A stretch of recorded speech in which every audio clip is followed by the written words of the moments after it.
Well, hello. My name is Bruce Hawley. I'm president of the Circus Historical Society, and welcome to Circus History Live. Tonight's program is going to feature Chris Lashua of Cirque Mechanics.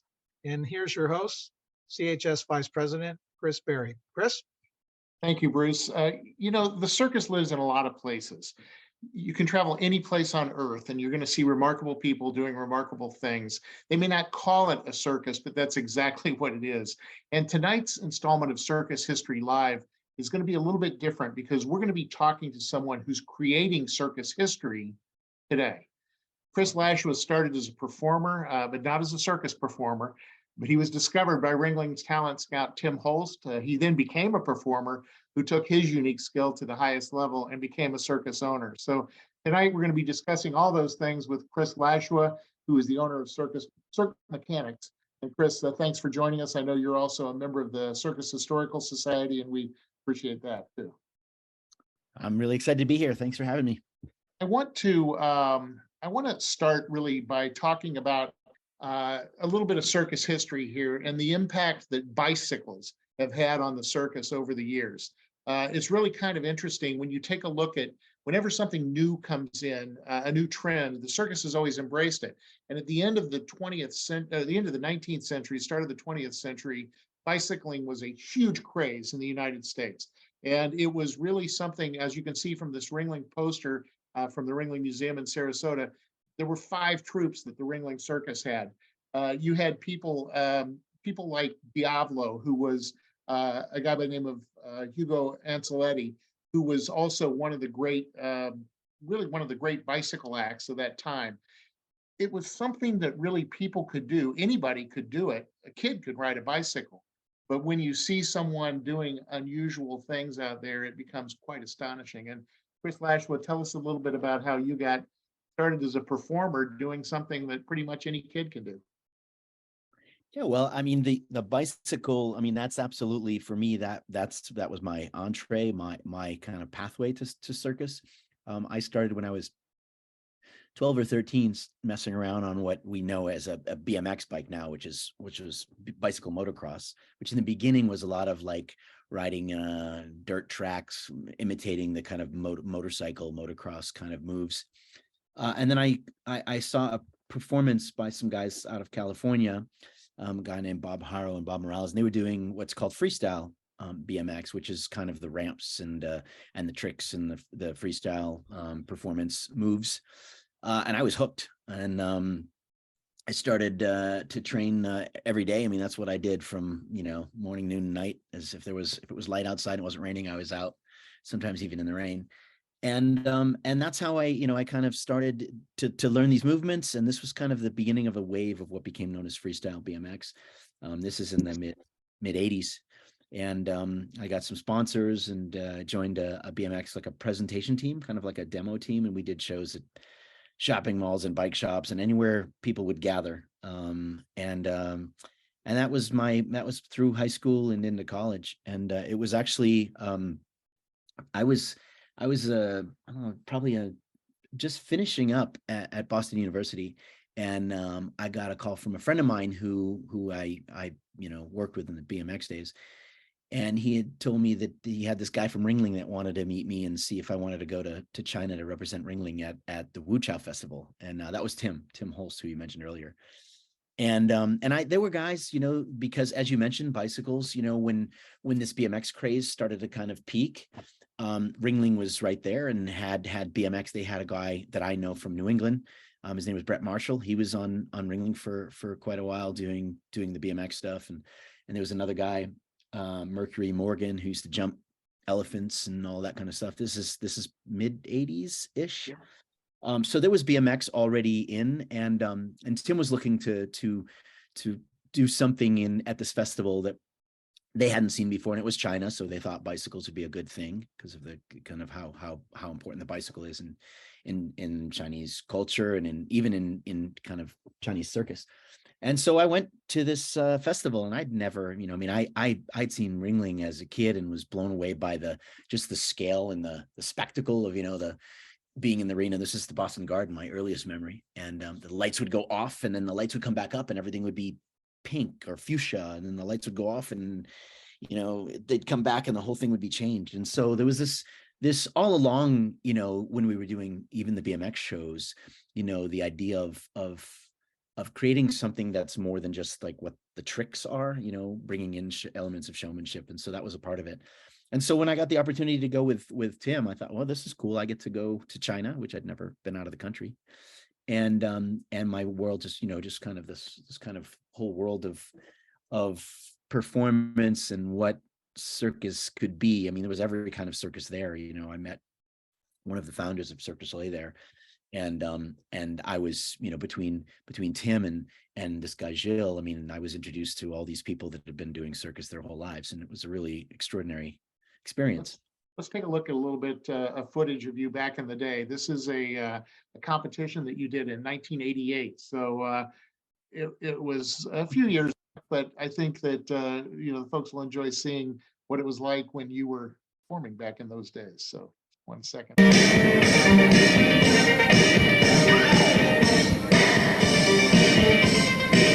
seconds.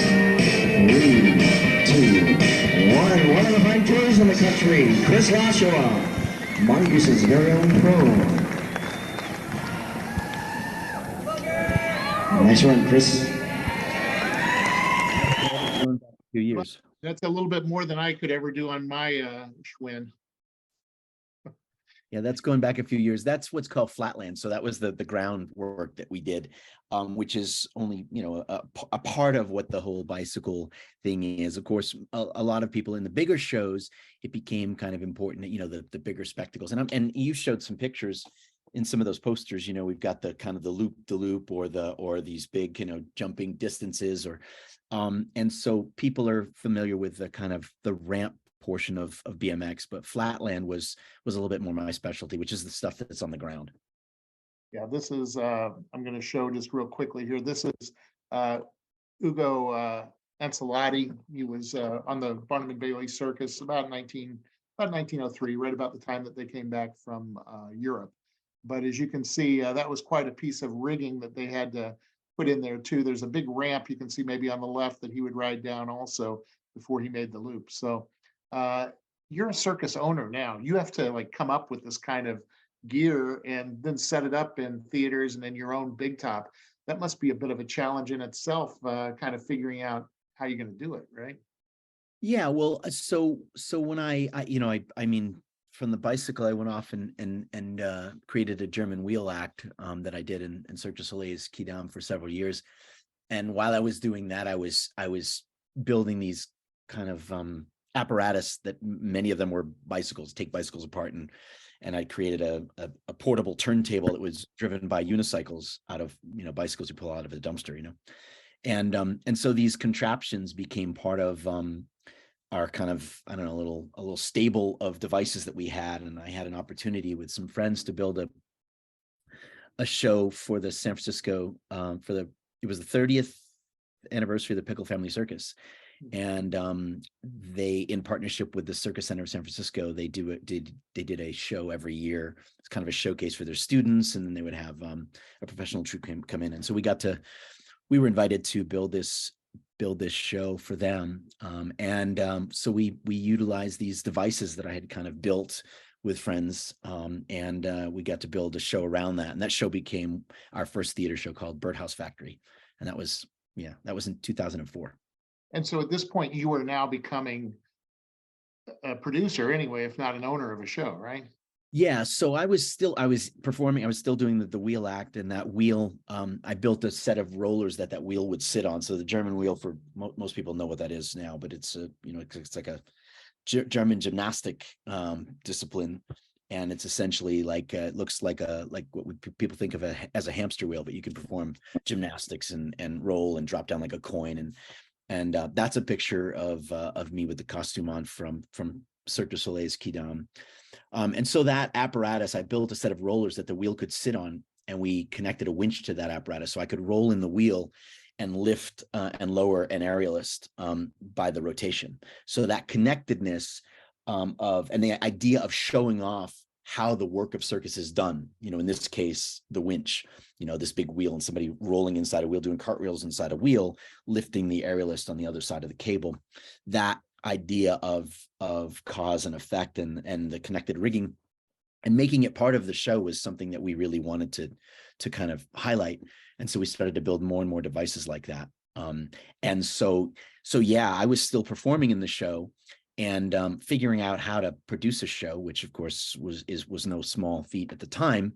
But we had a really amazing group of people that we were working with. The choreographer and co-director, Aloysia Gavray, who runs a circus school in Los Angeles now and her own company. Scenic design partner, Sean Riley, who has been our scenic designer now for 4 other shows. We had a really great chemistry, and we're still working together as a team from back then. And there's a shorthand that develops, right, when you're working with a group that you're really comfortable with. And each of these people brought in their own skills. And we grew into this whole producing circus thing together, and we're still figuring it out. You were talking a little bit about that apparatus that you had built, just to kind of show you that there's maybe not a lot new under the sun. This is a poster from the Adam Pourpon Sells Brothers Circus, which also shows upside down penny farthing bicycles. I seem to remember seeing something like that when I saw your show. You do something very similar, don't you? Yeah, well, we had the show that you saw, which is in our tent, called Pedal Punk, was actually set in a bike shop. It's kind of steampunk bike shop, and we were looking for ways to bring in the bike. I mean, we had a bicycle act in there, BMX act, of course, because that's my history, and so we brought in a BMX act. We had a unicycle duo act in there. And we wanted an aerial an act, and I'd seen a lot of these old kind of posters. We go, like many people do, we go back into the archives and look at all these great, these acts that we haven't seen in a long time. And in this case, this is a picture of the penny farthing. I went to Aloysia, who's my creative partner and choreographer, and I said, hey, look, I want to build an aerial bicycle. I've got 2 different designs. I had one with 2 wheels. That basically each wheel was about what we think of as a lira or a cerso. And so we immediately think of, okay, the vocabulary that these artists do in that we could transfer over. But I really like the idea of the penny farthing, right? The large wheel, the small wheel, it's just iconic. And so I suggested we pursue that. And so I rolled the hoop. I do most of the fabrication. So my welding is terrible. So the guys at the shop do all the stuff that's really important, but I'll do a lot of the fab work, so rolling of the hoops and the curves and the spokes and all that stuff, and lay them out. And so we came up with a size that we thought was good. So we built, in this case, we built the wheel first, and then we had the aerialists start to train on it. And in my head, I knew that we were going to have the back part and the small wheel, and the goal was that this thing could spin around, and the back part could spin around almost like a moon, kind of spinning around the main wheel, and it created something really unique. We had the vocabulary of a fixed apparatus like the hoop with the 2 girls in it, the aerialists, and then we also had the part in the back with the wheel on it spinning around at the same time. So there was pretty dynamic, and it really got moving, and it really set the tone. In this case, that was the scene, the shot you're showing there, and I think this might be from the New Victory. I think that's, if I'm not mistaken, that's Paul's photo, I think, right? Paul Guthel took a series of photos that we're looking at here, and one of the great circus photographers of our era, and I see that he's on the call here tonight too. So thank you. Yeah, so shout out to Paul. Thank you. That was at the New Victory, and that's the scene when the curtain would open. There's actually, you could see in the bottom, there's actually a bicycle on a bike stand. And so the idea was we set up this kind of idea that this premise is this kind of a wacky bike shop.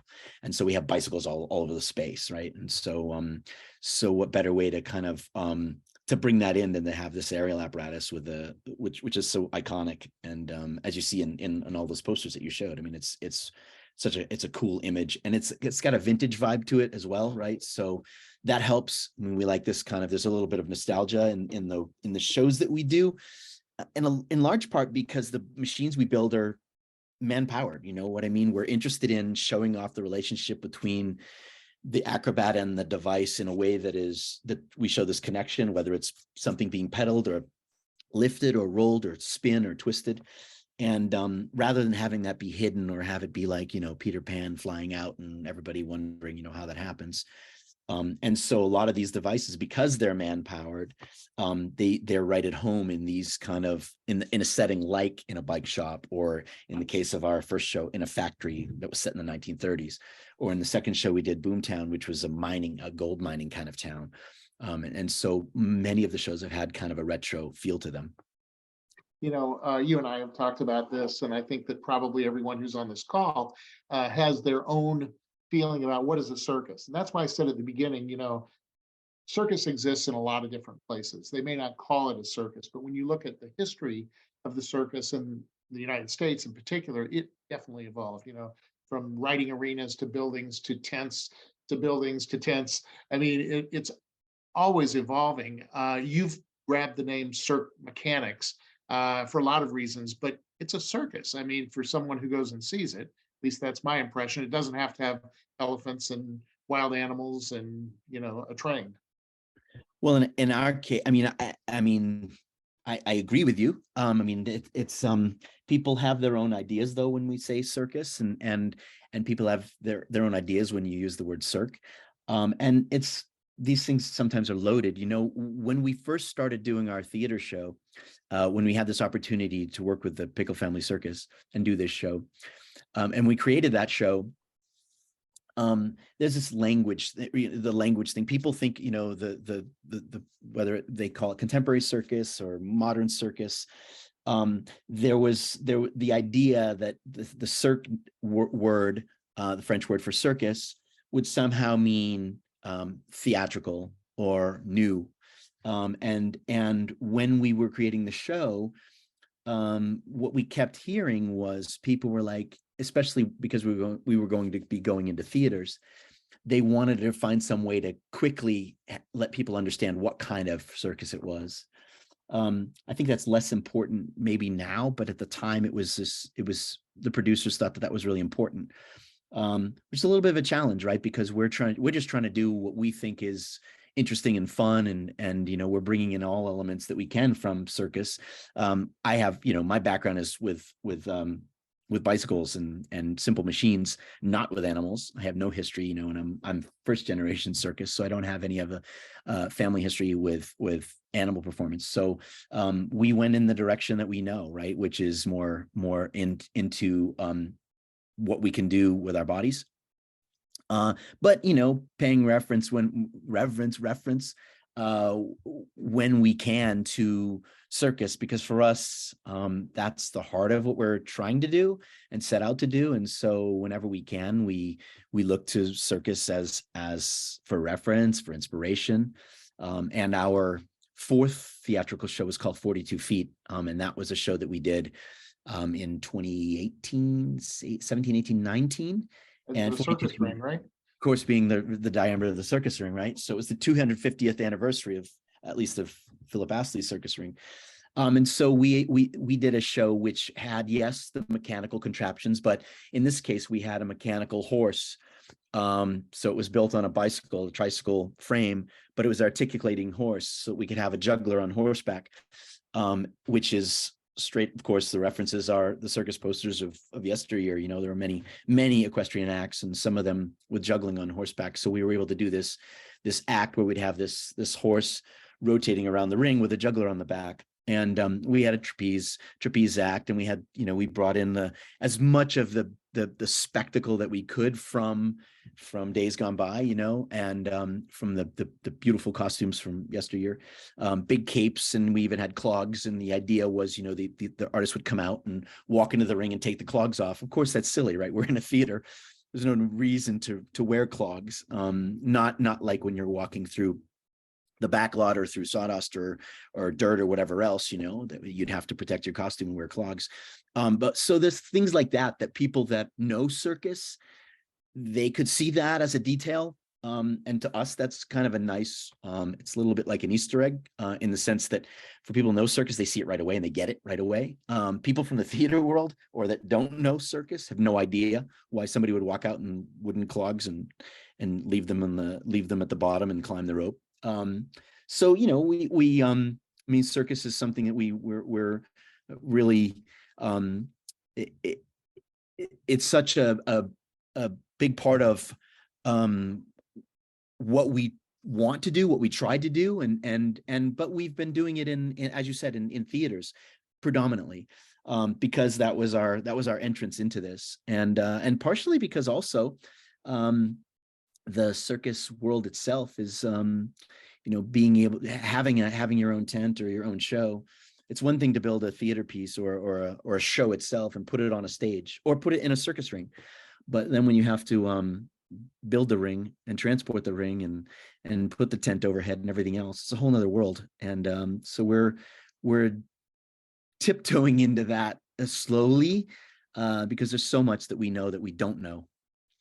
You have extraordinary people doing extraordinary things, and I think that that's one of the definitions of a circus for many of us. After you did the trip to China, basically, and Tim Holst had hired you, you got this job with Cirque du Soleil. I want to show just a brief video here of you on the German wheel. I believe this is at Cirque du Soleil. It may be another performance, just so that people can kind of see you in action, that you're obviously a businessman, but you're much more than that too. So let's see if we get this thing going here. Without a doubt, they turn it out. Without a doubt, they turn it out. Without a doubt, they turn it out. Without a doubt, they turn it out. Without a doubt, they turn it out. Without a doubt, they turn it out. Without a doubt, they turn it out. They turn it out. They turn it out. They turn it out. They turn it out. They turn it out. They turn it out. They turn it out. They turn. They turn. They turn. They turn. They take. They take. They take.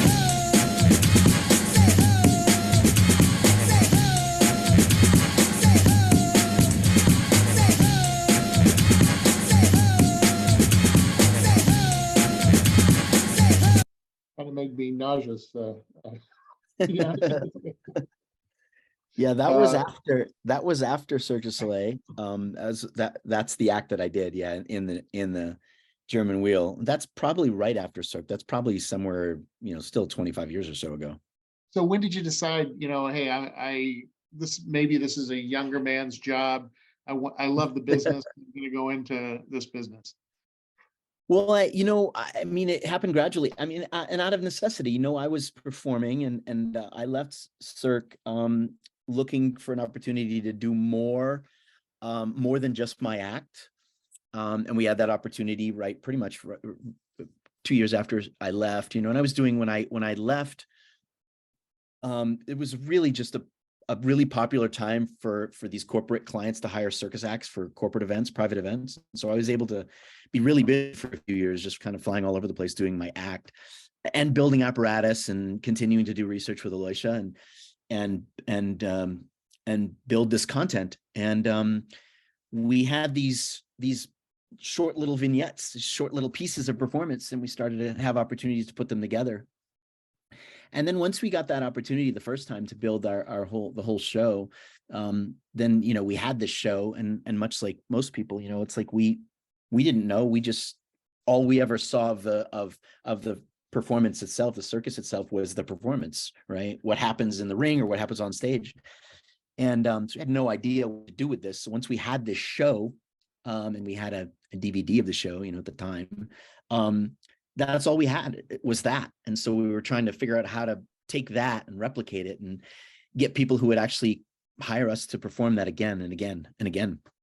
And that was a really difficult time to kind of break into that and try to find people that have the faith and the confidence that they're actually going to not lose their shirt if they hire you, that they're going to actually sell tickets.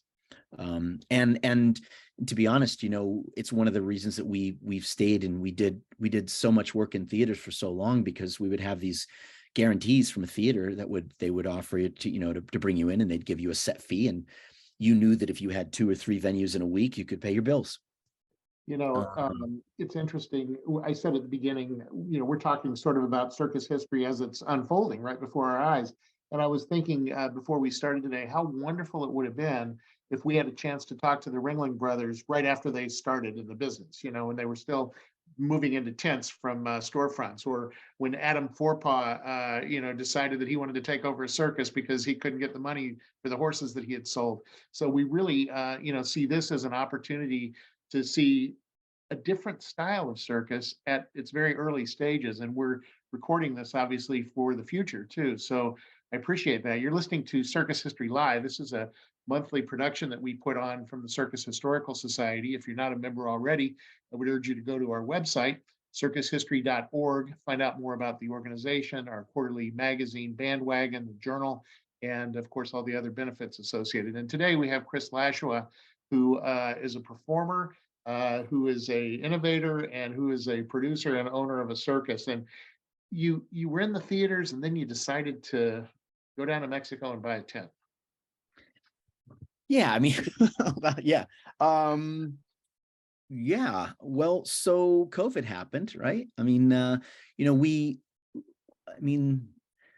doing the work that we were doing, and with all of our friends that are spread out all across the circus universe, from old school circus to what we consider more new, more contemporary circus, and all these, whatever labels you put on it, doing, as you said, doing all this work, this acrobatics and all these things, spread it all over the place. And I have many people that work, that have their own shows and that are friends, and I've just been kind of blown away at the amount of work it is and the responsibility to mount that, not just to have the tent, but to have the infrastructure to figure out how to, have the people that know how to set it up and where to put it and how long to stay and how to move tickets and everything else.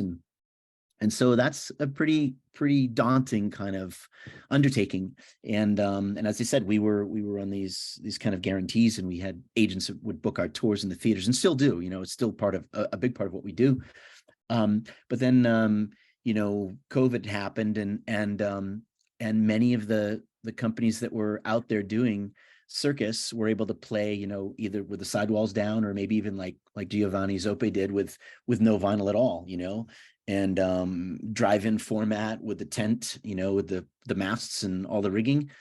And I think people were kind of reevaluating what it is to have live performance. And we as a group, our small group, was thinking, how can we do this? Because people aren't going back to theaters anytime soon. This is, when the pandemic was raging, and we thought, wow, like, how are we going to be able to do what we love to do? And there were people out there that were finding ways to do it. Kevin Bernardo's was out with his show, and Cirque Italia was out the whole time, and many of shows, had to make adjustments, but they were able to kind of figure that out. And so we started to think about, wow, maybe that's the way to go. Maybe we should be thinking about outdoors more. And so we self-produced a thing called the Drive-In Circus, where it was at a golf course here in Las Vegas, and we arranged all the golf carts in a circle, and then we had lawn seating. And this was when, where it was, these pods were 10 feet apart from each other, and we did one of our theater shows out on the green, and that was our first kind of experience self-producing, and it was fantastic. And it was early, it was at the end of, in the fall of 2020, when we kind of thought the pandemic was over a little bit. People were starting to come out a little bit more, and we did that, and it was really great, and it was well received, and we sold all the, we only had 4 performances, and we sold all the tickets, and there was limited how many tickets you could sell, right? But that was a little tease, and I think in my head, and when I was working with Cirque du Soleil and in the tent, that I never really even thought about being able to have something like that. I mean, first of all, the scale of what they have done is kind of out there anyway. But I would see, my friends that have shows, or that were in smaller circus, and I would go see them and be in the tent. And there's nothing like performing. I mean, as a performer, there's no place like the Big Top for performance, right? There's just nothing like it. The kind of intimacy that the circus creates, the ring, in the round, there's really nothing like it. And we try to recreate that, in the theater environment by creating shows that try to, break that proscenium as much as we can and go out into the audience, or create devices that can swing people out over the edge or whatever. But there's really nothing like the Big Top. And so there's these, and I never really even said it out loud, I just always dreamed about, wow, how cool that would be to have our own venue. And then COVID happened, started to think more seriously about it, and thought like, wow, maybe we should look into it. And we had an opportunity because we had a contract that we were looking at doing, and we were talking about maybe renting a tent, and we looked at the numbers and we thought, wow, we could probably buy a tent for what we could rent it for. And I talked to some different people in the circus world, and I would to try to get some information, and they would say things to me like, and I would say, yeah, but we could buy a tent, if we rent it for 4 or 5, 6 weeks, we could buy our tent for that much money. And they would say like, yeah, but it's not just the tent. And I'd be like, yeah, but it's, so it's vinyl and it's some stakes and some rigging, but how much more is there, which is of course ridiculous, right? Because, anybody that has any connection to it knows that it's a lot more than the vinyl and the masts and and everything with the tent itself, right? It's all the infrastructure, it's the trucks, it's forklifts, it's jackhammers, it's, everything, and we didn't run any of that, we had to get all of that, sledgehammers. Well, how big a sledgehammer do we buy? This is like really green, really, really, we were in way over our heads. And, but, we had the most amazing supportive circus community, that was there to give us guidance and support and advice. And that's been really extraordinary. It's something that's really kind of, I don't know if it's unique to circus, but in my experience, in the theater world, in the corporate world, it's a lot more, there's always there's competition everywhere, but it's a lot more competitive and more secretive maybe. And I found the circus producers and people with that history to be extraordinarily generous with information, right? And here I am trying to set up a circus and go out and, do what these people have been doing for a long time. And so many people were really, really, really generous with sharing all that information. And no, they're not going to share exactly how they do everything, right? I'm not going to get the full playbook, but that kind of support and openness was really surprising and really wonderful. I had the privilege of being, I guess, at the first performance under canvas or under vinyl that you gave, which was in Mesa, Arizona, earlier this year in 2022.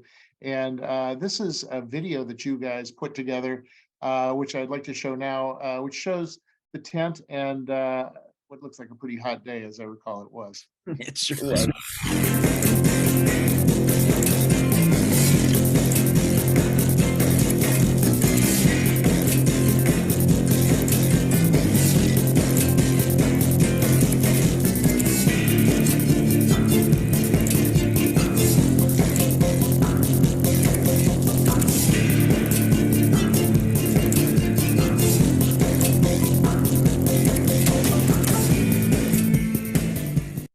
Chris, obviously you have a lot to be proud of there. The tent seats, what, about 500? About 500 folks? Yeah. So that's a tent from Hidalgo in right outside of Mexico City, and they say it seats like 650 or something like that. And I think with bleachers and if you pack people in, you could probably do that.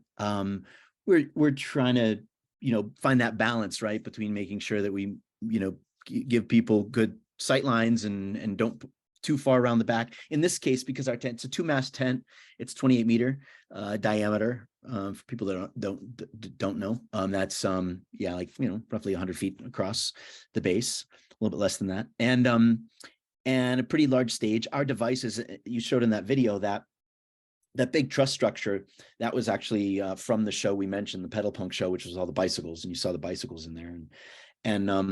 And so we had the capacity to seat 500, mostly because that gantry, that big truss structure, in order for it to have room to rotate in the middle of the stage, we had to set it closer to the middle of the tent, even though the stage goes, 55 feet back from those center king poles.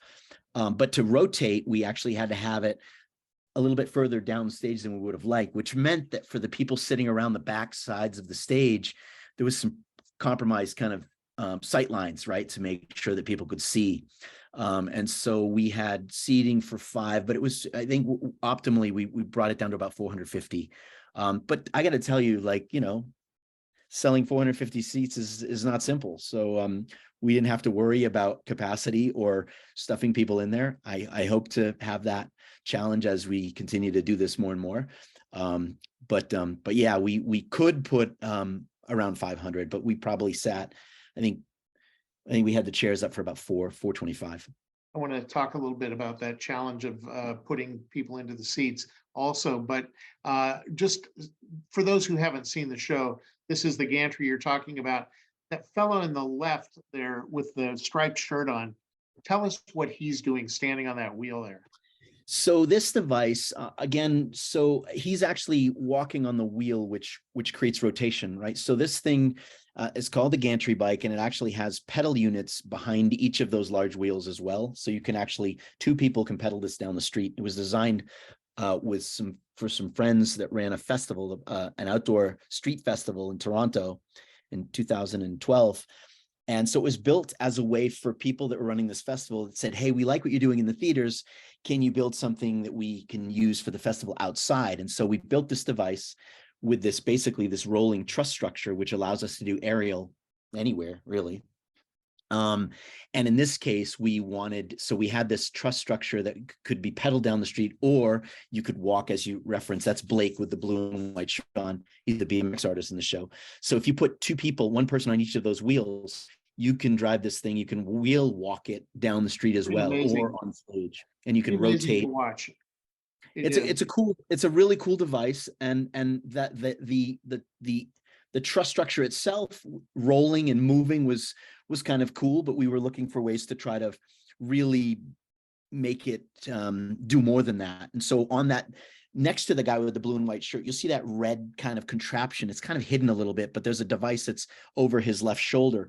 And that actually is the lifting mechanism for the aerial act, the penny farthing that you showed the video of earlier. And that device is a pedal device that climbs the truss. So when you pedal, it's on a rack that climbs vertically. And there's a cable that's attached to the top of that goes over and down. So when we climb the bicycle, the aerial apparatus is lifted and lowered. And so that, again, that connectivity is right front and center. People see it happening, and we want to show that off. And it's really cool when you see when the guy gets on that bicycle and starts climbing the truss for the first time and lowers the aerial apparatus in. There's you can hear the kind of reaction, and you can see people that are going like, oh, wow, we look at that. You can follow the path. And for me, that's really, really cool because not only do I think it's cool, and I think that people think like, oh yeah, that's neat to look at, but that's kind of what we're going for, right? We're really trying to show that off. And so this whole device is a really good example of that. And it was a challenge to get it to fit well in the tent and to deal with the sight lines, but it really allows us the idea of building these devices that are sitting on the ground. It gives us a lot of freedom and flexibility, so we don't have to hang everything from the cupola. In this case, our tent, 2-mast tent, we don't have the capacity to hang as much gear up there as we would have if we'd gone with a larger tent. This thing, when you look at this too, and you watch the show, it almost becomes a member of the cast, the piece of equipment. With the woman who's in the black there in the center, she's standing on a trampoline too. So you also use this for other acts that are not bicycle related. Yeah, we had done a trampoline with a kind of a wall trampoline where you have a wall surface and trampoline, and people they bounce on their back and land on the platform. And we had done that in a previous show, and we were looking for a kind of a wow act for the closer. And we already had the truss structure built, and we were already using it for this festival work when we were thinking about using it as a central element for what became Pedal Punk, the show, and the show that you saw in the tent. And so with me for like almost, I don't know, he started with me when he was 19, he's in his 30s now. And so he's a trampolinist and acrobat, and he's been in all of our shows. And I asked him, I said, how big of a trampoline, how big does it need to be? And so we built a custom trampoline that would fit in between those uprights. And we had the guys running on the truss, and we actually had to put plexiglass on it so they wouldn't get their legs kind of caught in the rungs. But I think it's a really nice example of trying to get the most out of the apparatus. And as you said, that device becomes a character in the show. Yes. we're really hoping that these, that the scenic, because if we have a piece of scenery, usually it's a piece of scenery that's there for a reason, that it does something, that it's not just a visual, which is, I mean, it's fine if it's something is visual, but we really like the fact that the apparatus and the device and the whole set comes to life throughout the show. And so it's hopefully in a surprising way. In the beginning, you see the penny farthing lowered with the bicycle climbing. And then later on, you see a platform that's elevated and someone climbs up, and there's a hula hoop act that happens on a platform that's 10 feet in the air, so that we get to show acts that have been done before, but maybe we're seeing them from a different vantage point. And then the trampoline comes at the end, and that's also a surprising when people start bouncing on the trampoline, and then we have someone hanging, much like they do in Cradle in a normal kind of trapeze act. And you have somebody hanging from up above, and then you're able to have someone bounce from down below and do catches and releases and flip and catch and partner. And that ends up being something that is, can be surprising. And so that was a really good closing act for that particular show. So And that's, you mentioned earlier that, your welding is not necessarily the best, but it's terrible. I gotta tell you, somebody has to come up with these ideas, right? And so here you are on your wheel. I think you can probably see that. I guess this is your workshop where you put all this stuff together. Yeah, we have a space in Vegas. It's like 30 feet across and 100 feet long. And what you don't see is behind where the camera's taken is that's where all our gear is stored. So there's up to the ceiling, it's 28 feet inside, up to the ceiling of storage and other devices that we've built, and some that have worked and some that haven't. This became the central element of what is our touring show now, called Zephyr, a Whirlwind of Circus. And it's a show that's built around a 20-foot tall windmill that's on stage. And that windmill is actually powered by the wheel here. So it's a one-way bearing, so that when you run in the wheel one direction, nothing happens. And when you turn and run the other direction, it engages the wheel and powers this big turbine. And the narrative thread in the story is that there's the first half of the show. There's a scenic element, which is a windmill, which looks much like a windmill of Don Quixote, like somewhere in Man of La Mancha or in Holland, this old style plaster with the big sails and all of that. And that's what the opening of the show looks like. And that windmill and the windmill operator we wanted to show off the fact that this guy has been working in this windmill, turning wheat into flour, and he has a relationship with the wind, much like humanity has had a relationship with the wind for, they've been using windmills like that for 2000 BC, right? So nearly 4,000 and something years they've been using windmills. And somewhere along the line of the Industrial Revolution, we mankind thought we might be able to do better and started to use other sources. And so in the theater show that you just saw the wheel there, we have the windmill in the first act. And we have the operator who has a relationship with the wind, and everything is going. And then somewhere along the line, that the windmill operator loses faith in wind and tries to hook up a generator to that.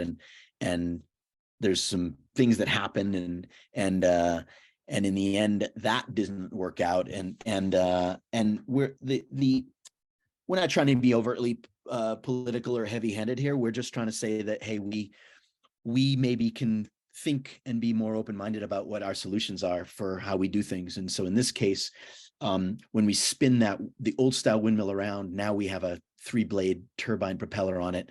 And when the Wheel of Destiny act happens, it turns the propeller blades and lights the lights up. And the idea that the windmill operator and the wind character can find a way to kind of successfully solve a problem. So anyway, as a long-winded way of saying, yes, that device is doesn't look like it there because it doesn't have the scenic attached to it, but that's the central element. And in all of our shows, we in the 5 shows that we've done, we have usually one main. In the case of Pedal Punk, it was the gantry, the truss structure. In the case of 42 Feet, the show that was based on a tribute to kind of the traditional circus, that has a big curved round ring with a curved ring above it. So that's basically a circus ring that rotates and revolves. And so we use these things to kind of help us tell a story and set the show in some place. In the case of Pedal Punk, it was a bike shop. In the case of Zephyr, the show happens around and in a town with the windmill at the center of their universe. So, I want to talk a little bit about getting people into the seats. These are unbelievable ideas. The show is so visually stimulating, the costumes, everything, but you still have to get people to come to the show. You talked about starting it during the pandemic. I mean, there must be tremendous challenges that, again, you never thought of when you were doing the German wheel or you were on the BMX bicycle back in the day. Yeah, and I think that because we were when we started to do this and we were doing the theaters, we had a cushion, right? Because, we weren't really taking the risk. And while we can acknowledge that that's scary, it's not quite the same as when it's suddenly you're on the line. You've got to put people in those seats. And I think this really, for most people, I think that are doing circus, I'm not, I don't have an MBA. I'm not a business, that's not my background, right? I was a BMX acrobat and then a circus performer. We're not business people. And I think if I was a business people, I would have run away, right? Because there are probably far better ways to make money and be successful in business than to run a circus. Certainly ways that are probably easier. And so we do this because we love it, right? We do these shows because we love doing them. We build these apparatus because we think they're cool and they excite us and we think other people will like them too. And then we find ourselves in a position where we have to suddenly know how to, get people to solve this marketing problem that companies far greater than ours struggle to figure out. How do you get people nowadays to get off the couch and not sign into Netflix and go out and see a show? Man, that's a tough one. And how do you do that? What do you Yeah. use? Social media? How do you get?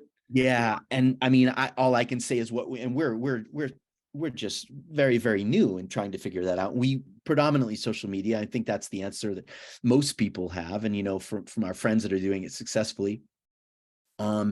It's mostly social media now, right? Because it's so targeted and because it's so localized, right? So you can target that market either 2 weeks before you get there or a month before you get there or while you're there. You can access the people that are there that are friends of yours or that have particular likes and interests. So social media, of course, is a big part of it. I think that's across all of our universe, no matter what field or what interests we have, right? That's how we're being targeted. And so we're trying to do that. But again, it's still a big question, how do you do it? And once you reach people, you still have to have a compelling argument for why they should give you their money. Right. And that's not, that's not simple, in the case of the theater work that we have, because we've gone back to we've been doing this since 2004, and we've been going back to these same theaters every other year or every other year, much like the circus has done, right? That's the way the circus did it. When the circus first came to town the first time, they may sell 100 tickets, or they may, and then they come back the next year and people remember them and they sell, twice as many tickets, or they play an extra day, or they play an extra 2 days. It's the same way, right? It's about you got to build your community and build your kind of reputation. And in the theater world, we have a pretty good reputation for doing these kinds of shows. And so we have good relationships with the theaters. Our challenge right now that we have a tent is when we're doing those theaters, we don't run the box office, right? And so the theaters they've got the mailing list. They've got the people that have been buying those tickets. They've got all that data. That's what they do. The business people know exactly how to mine that data and get back in touch with those people. We have no idea, people come to the shows and they stand up at the end and they thank us in the lobby and say good job, and then they go away, but we don't have connection with them, a way to get back to them. So our great challenge right now as a company, as an arts company, as a circus, is how do we connect with these people that know us? And plenty of people don't know us. We're a small company, right? We're still new. But in the theater world, we've been doing this quite a while. And so how do we grab those people? How do we get to those people that may have come to a show and really liked it and told their friends, oh, we have to come back. And if we want to set up our tent in in their community. How do we get to these people? And that's a real big question for us, is to figure that So out. do you have a team that does sort of that strategic marketing, or? Well, so I mean, my team in general. So our company, my wife Aida and myself, we run Cirque Mechanics, and so my wife does most everything that is the PR and the marketing, and she works in the theater world. She prepares all the materials with our designer that we have, and they get that information out. And then those marketing people at those entities, they manage the media buy, they manage how they get it out there, because that's kind of on them, right? Because they're the ones moving the tickets. And so we give them the materials that we can. We provide them with video, we provide them with photographs and imagery, and hopefully, and with social media now, we'll post and we'll share them and tag them.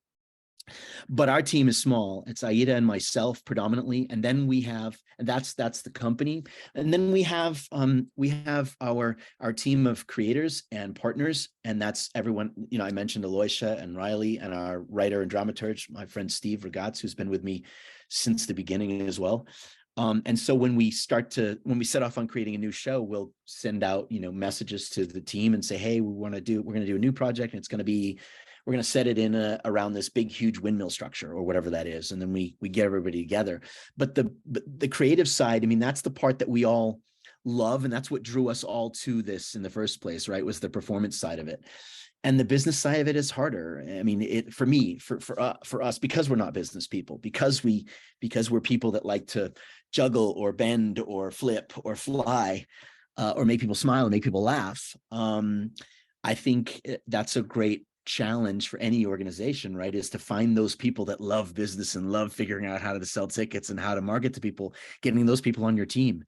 And I doubt there's a circus producer out there who isn't always on the lookout for that, for those people, because the circus stuff, for those of us that love it, is, I mean, that's all I want to do, right? Is talk about circus, go see circus, learn what I can. But as a producer, when I have to think about, like, oh, how much is that lot going to cost, or how much is air conditioning going to cost? I mean, geez, I mean, it's necessary. It's not as fun. And so I have to find somebody who has as much fun doing that as I do with the circus stuff, so that we figure out how to do this more. You're right about the social media. I've been fortunate where I live to maybe have seen 8 or 9 different circuses this year. And I always ask the people I'm sitting next to, how'd you hear about this? Inevitably, it's Facebook. I mean, you can target the audience, the zip code, whatever you need to do. It sounds like that's what you guys have done very successfully also. Yeah, and this is people, I mean, Kevin Bernardos is a friend, and he's been really give me, lots of kind of advice about that. And that's, he's been doing that. He's got a smallish show, but he's out there selling a lot of tickets and doing a lot with it.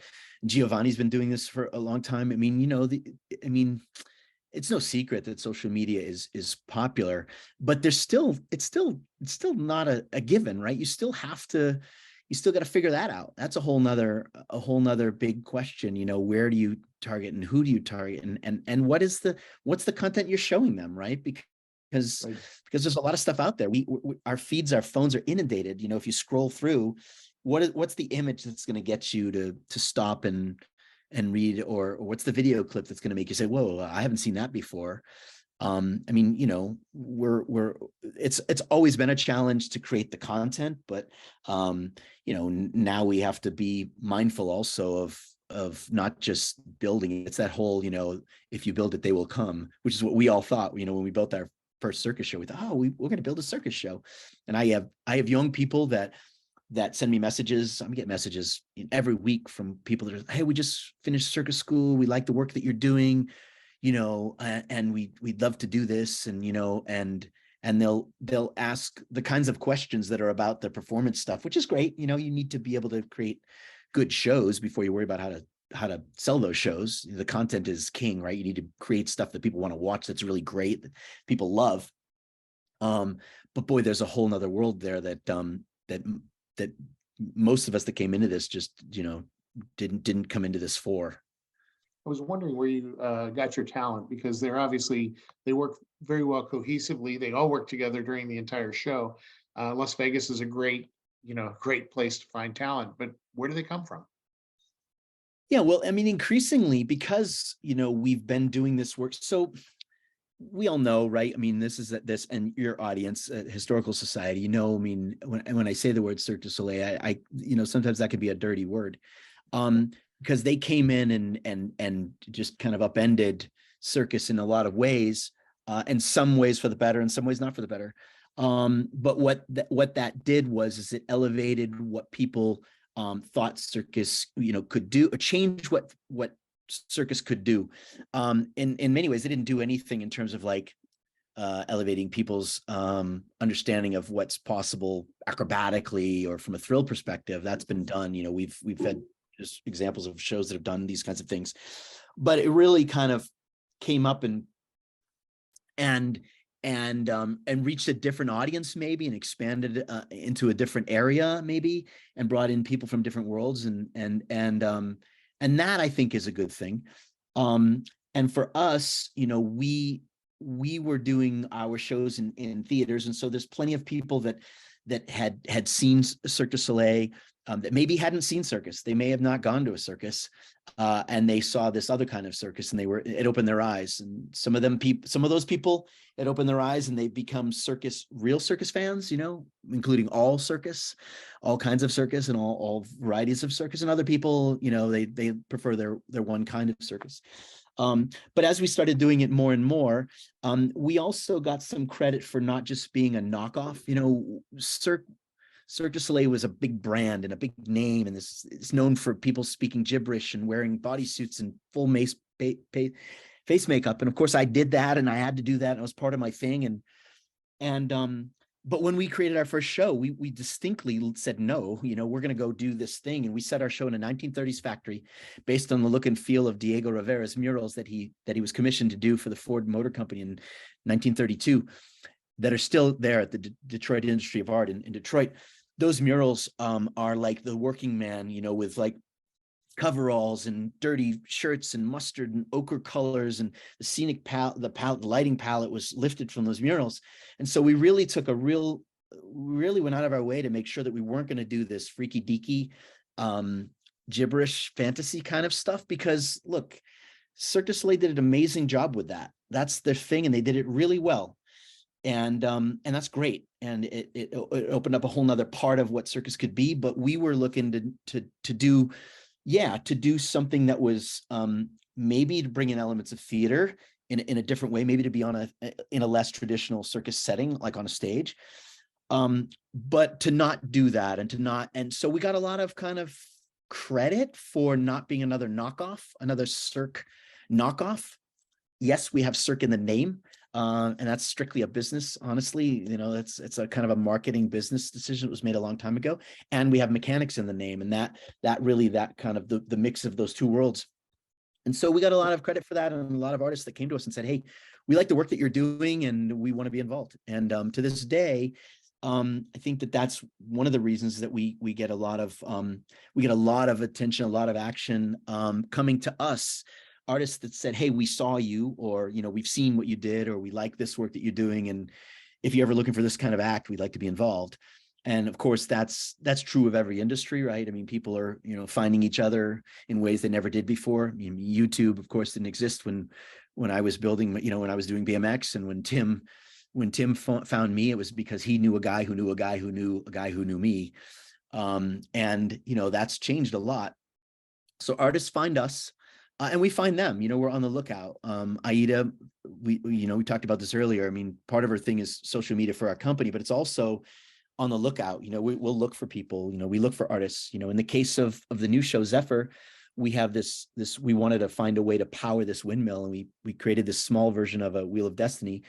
And there's all these design parameters, right? It has to fit inside the stage. It's got to be tall enough that, you're not into the lights at 24 feet and all of these things. But we knew we were going to build this wheel device, and we don't have any history with that, right? So we need to find people that do. And so we go out and we look, and we find the people that are doing the work, and we bring them on board. And the one thing, as you mentioned about Las Vegas, we are in Vegas, and we do have access to some of the best talent that's out there. A lot of them work for these big companies and these big shows. Many of them are bored out of their brains because they're working for the man, and they're not able to be involved in the creative process the way they were when they were younger, or the way they always wanted to be. And we're a small company. You know, our shows have 10 artists on stage, and we travel with 14 people on the road, very, very small kind of kit and group of people. And so it's the artists that come on board that we bring in. We need their input. We value it, and we build the shows with the people that we bring in.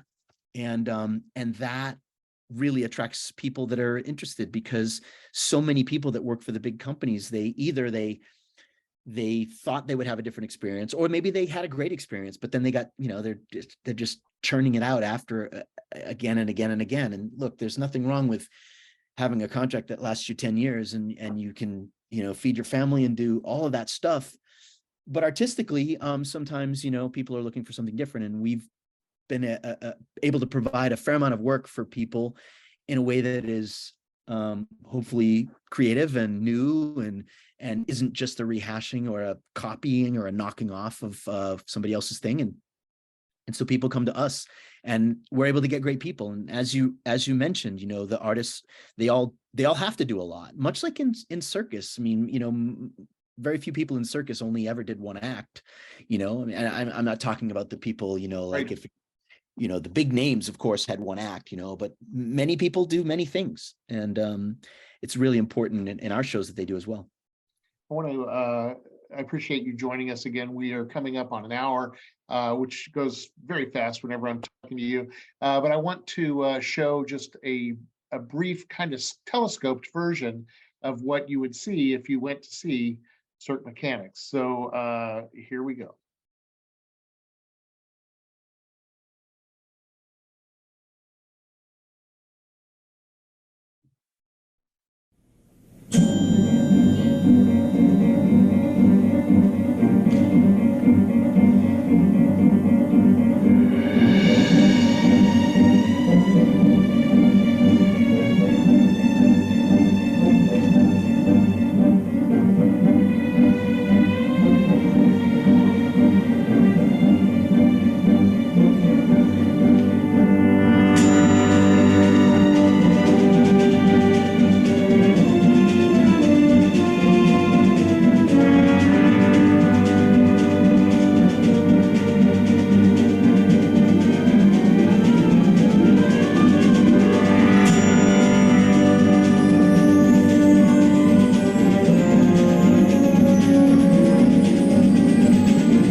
climbing bike.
Really terrific, Chris. You should be very proud of what you've been able to accomplish. And as I said earlier, it's circus history as it's unfolding today. So thank you again for joining us today. Thank you for joining us this evening on Circus History Live, all of you.